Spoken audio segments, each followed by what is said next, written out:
Greetings, Calvary Cast listeners. I'm Glum Graham, your jolly Jess. It's episode 94. You're sad because it's cloudy outside. Yes. It's cloudy and cool. Winter day. I was also informed by my wife that sometimes I'm too exuberant. You know why she says that? Because I'm not. So it seems like you're too exuberant, but you're probably not. I need to be more exuberant. I told her that.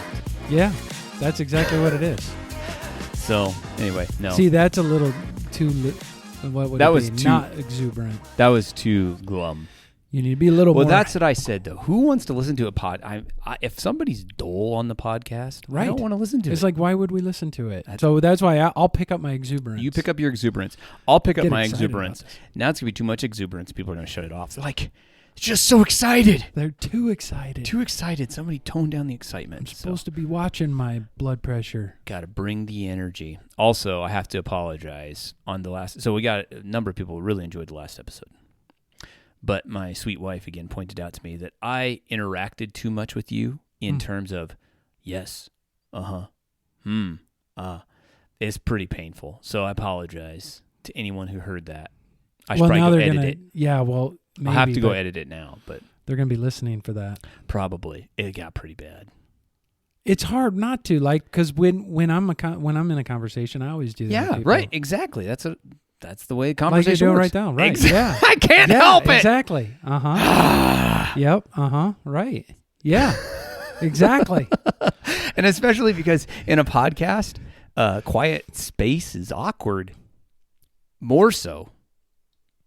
See, I just wanted to agree, but I didn't because I was thinking of Jenna listening. There you go. No, it's all good. It's all good. So I just thought I'd throw that out there. What has happened?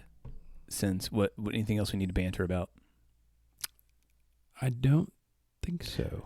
Well, we've got a new segment of the day here. Check this out. That was great. That's our new segment. We're going to introduce this little ditty from time to time. And the point of the segment is to just talk about something that we wouldn't do a whole podcast on. And it's specifically things probably found on the internet. I suppose we could do silly things like silly cat videos or something like that, but probably more helpful to our people.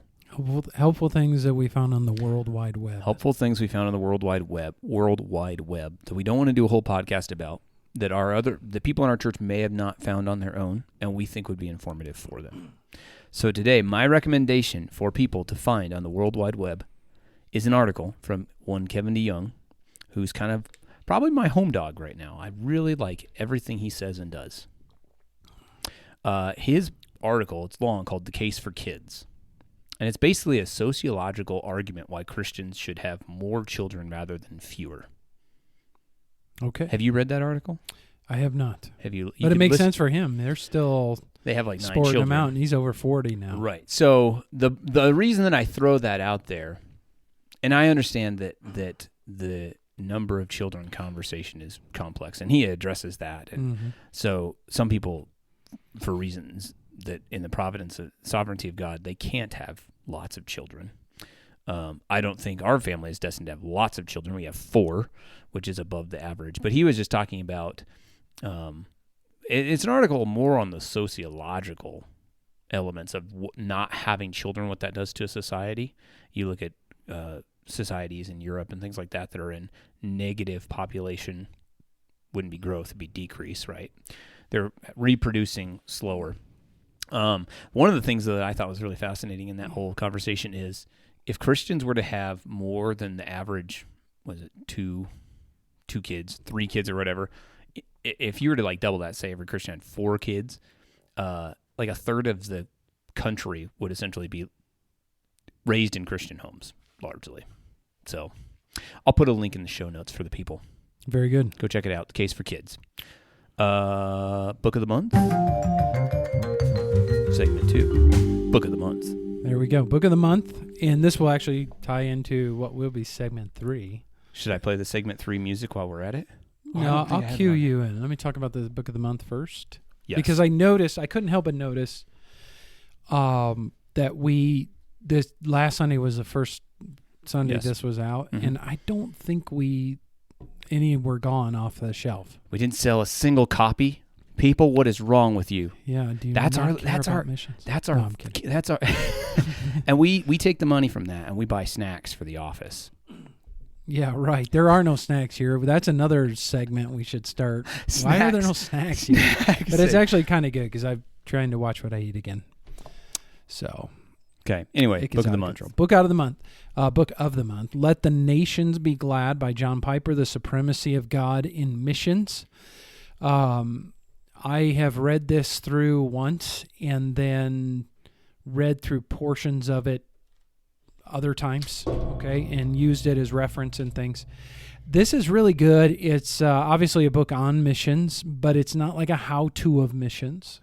So you're not going in this to look for like how to have a mission program at a church or how to be involved Right. in missions. This is giving you more of a theology of mission. And the main thing that I want to bring out from it is the subtitle, The Supremacy of God in Missions.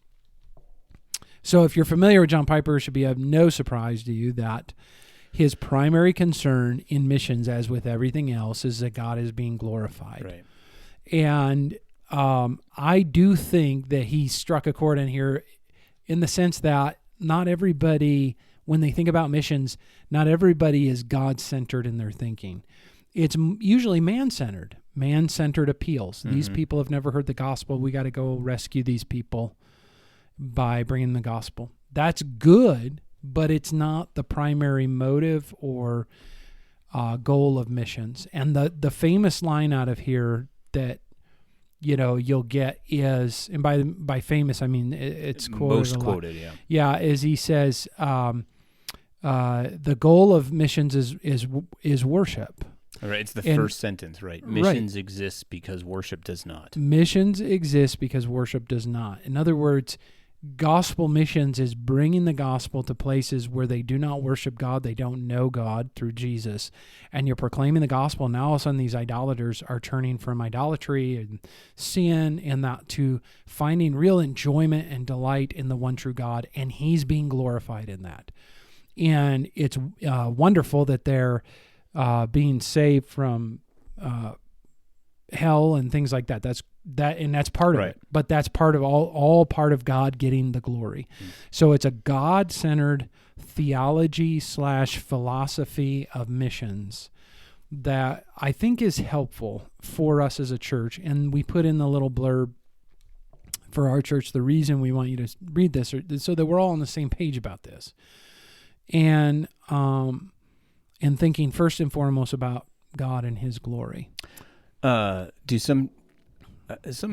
think sometimes in missions, churches can have programs and send people on trips and do things like that because they know there's an element that we're supposed to be doing that, but they kind of do it to make themselves feel good about it. Yeah. Right? Like, I think I don't so. know. That's not a God-centered vision. That's just what comes to my mind as I think about that. Right. So we want to be God-centered with that. And so read the book if you can. I don't want to make people feel guilty about it, but when you get time, if you can, read that book. We'd like our people to be on the same page about global missions, and that's what we're about to transition into. Pick it up before it sells out. It's the holiday season. Give one to a loved friend or something. I don't know. I tried to. What is it? Things they say. I don't know. It was an abysmal failure. Whatever you were trying to do, it was a failure. So, all right. Topic of the day.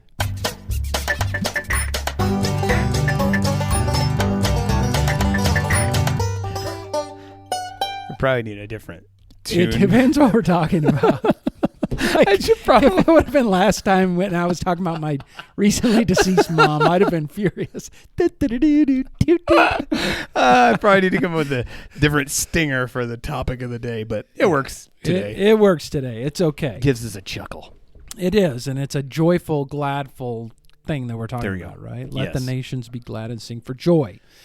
So, John Piper's book, Let the Nation Be Glad, it takes its title from Psalm 67, where that exact thing is said. The psalmist is praying, let the nations be glad and sing for joy as they're worshiping God, essentially.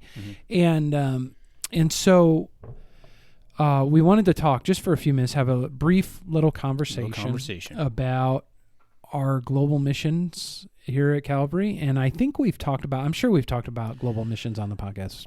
A number of times. I think it's probably a couple years ago that we had a little conversation about our history. And there may be newer people coming to church now that don't know too much about our global mission. Yep.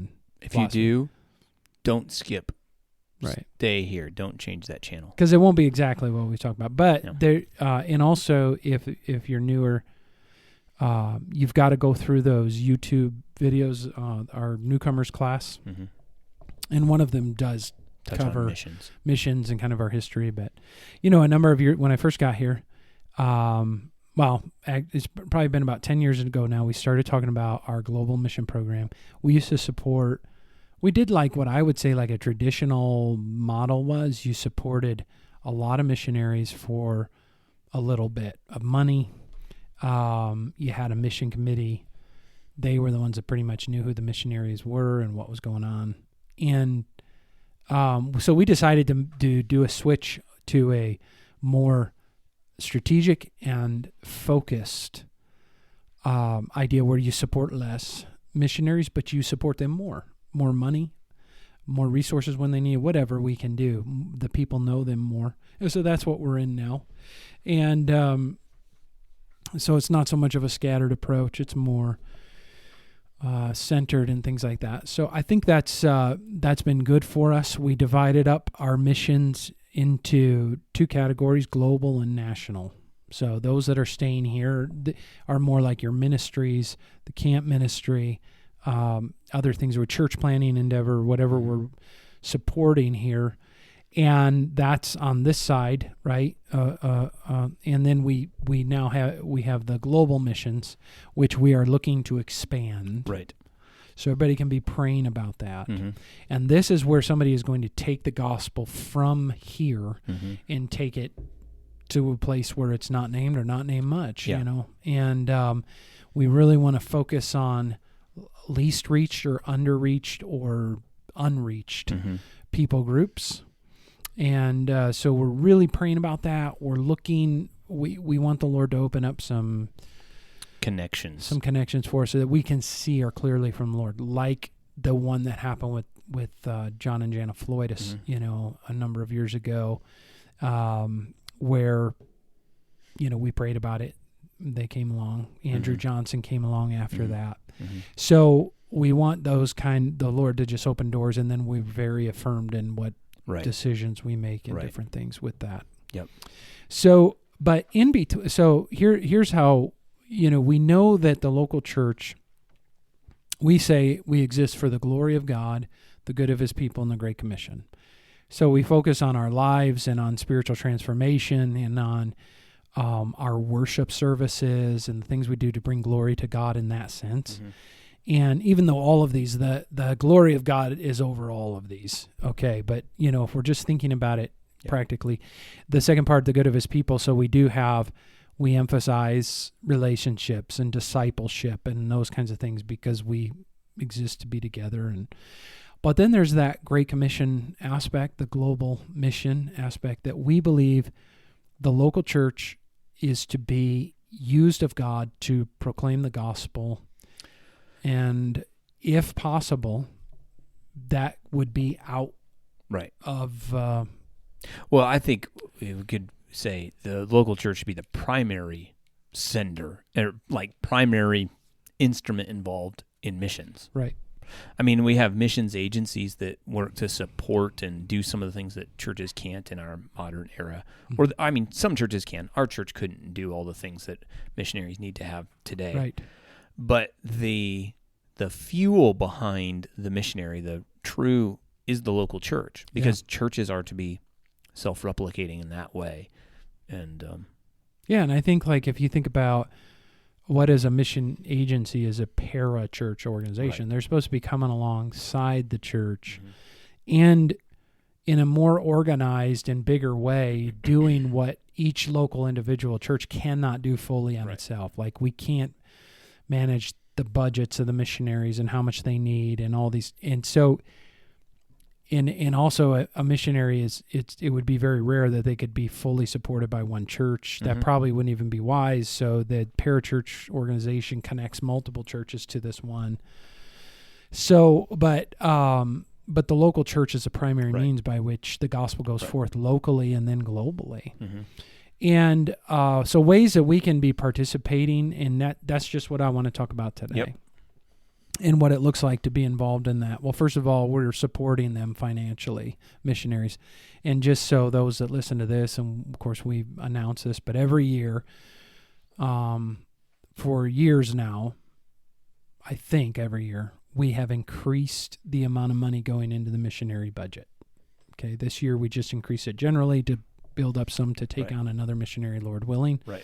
Or to use it as we did last year for one of our our only church planning ministry that needed money at that point, and we were able to channel that to that. So we were able to do that. So we're giving money to missions, and people are always welcome to designate, give general fund offerings. Well, that's what we should all be doing to keep everything functioning.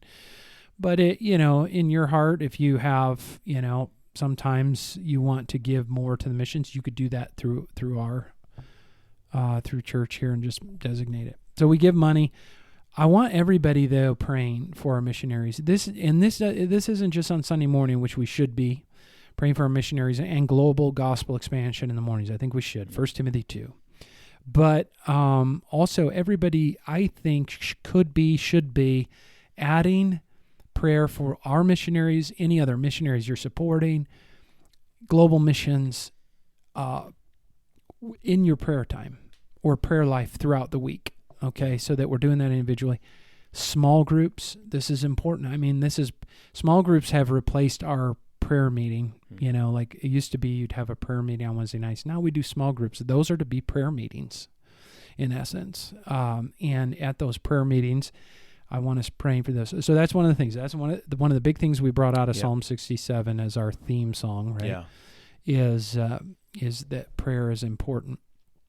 We're also have an opportunity this upcoming year for a mission trip to the Floyds. So participating in that. And the way we do it, I think, is exciting because we either go or send. So if you're going, you could put on the team and you'll go help them. If the rest of us are sending, we're going to take up collections just for that so that those people aren't going about raising their own funds. We want the church to be behind this. And we want that to be separate even from what our missions budget is. That's right. It's over and above. Yeah. In that way. That's what it's supposed to be. So we give in those moments, and that's an Antioch model, and I do plan to preach a message out of Antioch, or Acts 13, which I think is a really good model that you can see of how this takes place, going and sending. That's, of course, when Paul was sent out and others. So we'll take a look at that. But that's a way we participate in those types of things, helping our missionaries whenever they come back and things. So I think there are ways that even practically throughout the week, we stay involved in God's plan to save people from all over the world, make non-worshipers of God into worshipers of God. And in the way to keep, because sometimes we lose steam as individuals or concern about it. And I just want to give two recommendations when that happens, and they're very practical ones, okay? One is listen to or watch Let the Nation, or read Let the Nations Be Glad. And the other one is there's three. So Let the Nation Be Glad, read missionary biographies. And there's tons of good ones out there. Both you can get bigger biographies, fullers, or just smaller ones, more devotional nature. And the third one is Dispatches from the Front videos. Yes. That's I think people should have those in their home. I've watched a number of them. I have not watched every one of them, but I've watched a number of them. We've played them at our Sunday school class a number of years ago. My favorite one was on Albania because I had been there. And so these really help you see what God's doing around the world. And it kind of opens up our vision for not just here in Grand Junction in the United States, but around the world. And to me, that's when God's glorified, is we're sitting there watching something, we're thinking, Isn't this amazing how in this godless culture, or pagan culture, there are believers that God has saved and are trying to reach other people and stuff. I don't know. To me, that's good. Any thoughts on that? No, I would agree with all those things. I would say the other thing you do, so I try to, each time our missionaries are sending out communication, I'm sharing that with the church in our weekly prayer email. So that gives you one ways to be praying for them. When they're back, right? So when they're in Grand Junction, they're here on Sundays. Try and talk to them. I would encourage you, if they have time, invite them over for a meal or go out for a meal or something, just to try and develop some relationships there. I think that'll be a blessing for you and for them. And last time, one of our members did it was with the Floyds. Oh yeah, and she had like an open house for the Floyds. Were there, have an open house. Some people came. She did some invites with people. People came on that. Things like that are good ideas too. Andrew and his new wife Rebecca will be here the end of February for a couple of weeks, and so that'll be good. They'll want to be in your homes and be with people, and so avail yourself of opportunities like that. Yeah. So we're just wanting to keep. And in this Christmas season, of course, for those that don't come to our church, what we've been doing is we're using this Advent season as an opportunity to think about God's mission, yes, in sending his son. Jesus' mission of being a missionary for us to save us from our sins, but also to see that global purpose in Christmas that was for the world, that Jesus would be the Savior of the world. And the way that happens, the only way that happened, it could have happened in a number of other ways. I was thinking about this morning, God could have sent angels out with the gospel to the nations, and angels would just stand there and proclaim the gospel. And but God decided to use the weakness of frail humanity and the painful slowness of the progress, if you think about that, and the work involved in translation of the scriptures and learning language and the pain of the culture and the death of martyrs and missionaries that have gone out and persecuted for the sake of the gospel. This is the means he has chosen. And the church in every generation bears some obligation to participate in this, but we just happen to be in a place and a time in which the opportunities are just out there for us. We have so many opportunities to be a part of this. And so we're trying to keep that in front of it. We're using this time of year to stir that back up. Right. I don't want it to end. Right. I want it to continue like this is more and more something that we are focused on. Yeah. We're trying to reinvigorate our passion for missions. Yep. And I'm not saying that as, come on, Calvary, get on board with this. I'm saying I needed reinvigoration. Our own hearts, yes. And that's a constant thing that I need. And then I'm praying that would be for all of us together. Yeah. Well, we hope this conversation has been helpful for you and given you some food for thought in regards to missions and God's global plan to save people from every tribe, nation, and tongue. We love to hear from our listeners, so you can contact us via email at thecalvarycast@gmail.com. If you're a part of our church, you have our phone numbers, or you can just come up and talk to us. We love to hear from our listeners, get feedback, as well as episode suggestions. If you have something you want us to ramble about, give us an idea. At Calvary, we exist for the glory of God, the good of his people, and the Great Commission. So until next time.